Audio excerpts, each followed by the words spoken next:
Hello, everybody, and welcome back to another Weather Sim forecast. It is July 16th, 2025, and we got a lot of weather to talk about. As not only do we have the potential of seeing tropical storm Dexter forming over the next couple of days, and I do think Dexter could very well form even as we head into the later part of today, and we will talk about why. And then after that, we will be going over some severe storms that could roll on through parts of the United States over the next couple of days, which also includes the potential of even seeing some torrential rain as well. So we'll keep an eye on all that very closely. So make sure to stay tuned till the end so that way you guys know what to expect for the next 7 to 10 days. And we'll begin with what's happening in the Gulf of Mexico as of right now. And you guys can see that as of right now, we got a little bit of development ongoing with this little system, as you can see, and that's where that X is.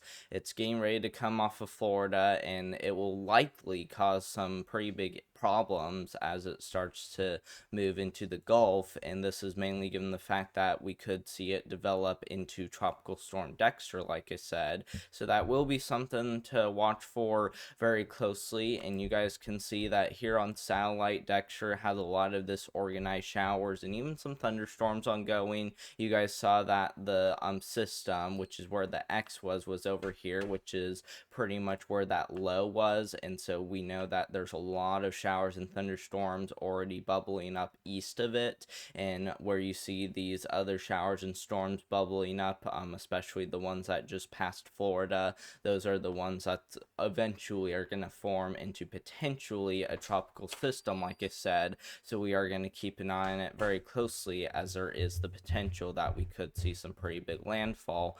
And like I said, it just depends on whether Dexter will strengthen or whether Dexter is going to, get its act together or not. But overall, disorganized showers and thunderstorms are likely. And like I said, some of those may organize into a tropical storm or maybe even a low end hurricane once that low enters the Gulf. Let's also look at what the model guidance are showing, because this is another thing that's really good whenever tracking Dexter, and we're actually a little bit concerned about what could be, the impacts of Dexter once it also moves inland. Because once again, from what we're seeing, it is starting out disorganized, but let's just expect that to turn into a tropical storm.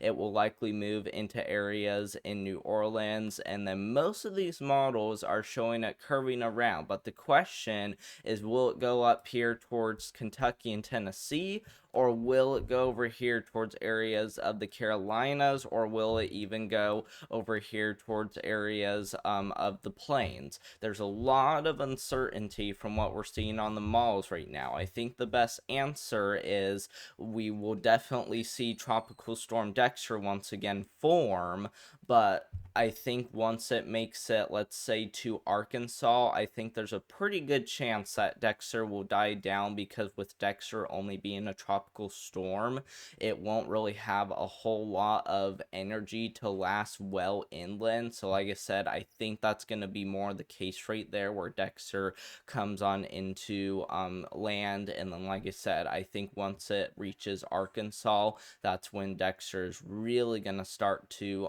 fall apart, especially since it won't have nearly as much energy to work with. But we will still keep an eye on it very closely, as Dexter may get a little bit more stronger than expected, as some of the model guidance do want to show maybe a low end hurricane. But like I said, I think it's more likely that this will turn into Tropical Storm Dexter, and if it does, we'll see what way it goes. But I think there's a pretty good chance that either goes towards the lower Ohio Valley, or if it goes over here towards the Carolinas, which we will keep an eye on very closely. And you can see that with these noodle models, this is a little bit different, because this isn't necessarily the models that we were looking at. This is pretty much just showing a whole bunch of scenarios, kind of like an ensemble, which shows a whole bunch of possible scenarios with this system. And like I said, there is the potential for a lot of this to go towards the Carolinas once again, but you guys can see that this is showing maybe it actually going towards areas of Texas and then curving around and moving into areas of the lower Ohio Valley. So like I said, that just goes to show you that tropical storm Dexter could go really anywhere. We're not going to know unless,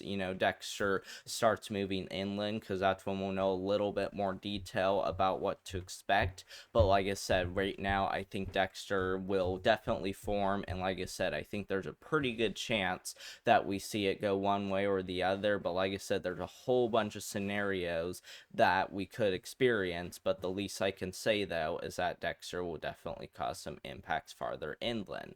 Let's also take a look at some of the hurricane models, because you guys can see that with the hurricane models, this is just giving you a close-up of what to expect. Once again, we're going to see that low coming off of Florida, and that is showing it continuing to intensify with a lot of disorganized areas of 40, even 50 mile per hour winds sustained.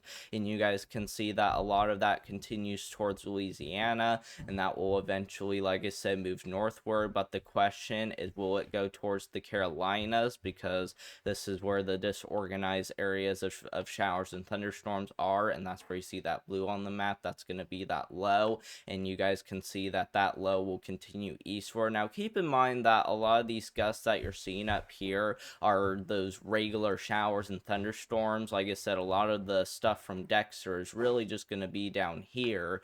So like I said, there might be some areas of strong wind gusts, but like I said, it's not really looking like we're going to have to worry too much about impacts farther inland, despite maybe some heavy rain and lightning. But once again, I don't think Dexter is really going to be able to make it that far inland unless it strengthens just a little bit more. Then we might need to watch for that. But like I said, with Dexter only becoming a tropical storm, Dexter will likely even die down before it even reaches Tennessee. So make sure to keep that in mind. And then let's just quickly compare that to the other model. And you guys can see that this model is showing that Dexter will continue to move eastward once again, or sorry, westward towards Louisiana, and then it shows it coming onto shore, actually, right around Texas and Louisiana, because the other model that you saw showed it coming onto New Orleans. This one actually doesn't show it coming onto Louisiana, or at least coming onto shore, till it gets over here towards Lake Charles. Then it shows it going that way, and then it actually shows it going just a little farther to the north towards areas of the Ohio Valley, as you can see. So like I said, the thing to keep in mind is that there's a lot of scenarios that we could see with Dexter, or at least there's a lot of possible scenarios.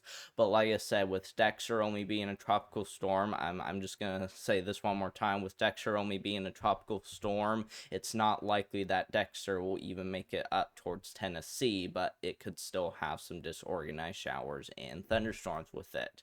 Let's also quickly talk about severe weather, because severe weather is also another big thing that's going to be happening across the United States, especially as we head into the next couple of days. Because you guys can see that for today, severe storms are possible across areas of southeast Wyoming and even parts there of Colorado, including the Denver region. And then we even got another one across Lake Michigan, southern Wisconsin, northern Illinois, extreme northwestern Indiana, and as well as western Michigan. And really the main concern today is going to be the potential for a little bit of large hail, especially if you live over here towards Cheyenne, Wyoming, back down there into Denver. You guys will be under the gun for large hail. There is still the potential that we might see a storm or two contain some quarter-size hail, but once again, it's a pretty low chance over here towards Illinois and Wisconsin. Tornado threat for today, a little bit elevated across northern Illinois and southern Wisconsin, as we actually got that 5%,